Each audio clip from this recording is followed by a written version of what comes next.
Hello everyone, আজ দেখাচ্ছি কিভাবে আপনারা আপনাদের MT5 আইডি এবং পাসওয়ার্ড দিয়ে MT5 প্ল্যাটফর্মে লগ ইন করবেন। তো ফার্স্ট আপনাদের মোবাইলের প্লে স্টোরে চলে আসবেন। প্লে স্টোরে এসে সার্চ অপশানে আসবেন।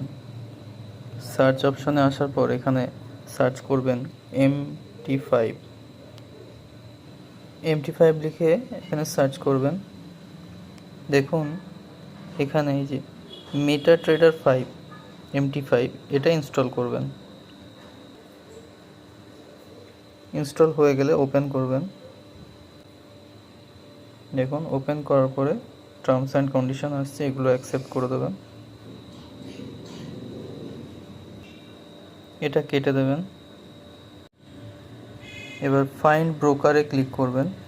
এখানে আপনাদের যে ব্রোকার আছে সেই ব্রোকারটা এখানে সার্চ করতে হবে। আওরা মার্কেট, দেখুন AURO দেওয়ার পরপরই চলে এসছে, এটা আমরা ক্লিক করব। এবার দেখুন এখানে লগ ইন এবং পাসওয়ার্ড চাইছে। লগ ইনে দেবেন আপনাদের MT5 নাম্বার এবং পাসওয়ার্ডে দেবেন আপনাদের MT5 password. Log in ID এবং পাসওয়ার্ড দেওয়ার পর লগ ইন, দেখুন হয়ে গেছে। এবার আপনারা এখান থেকে ট্রেড শুরু করতে পারবেন।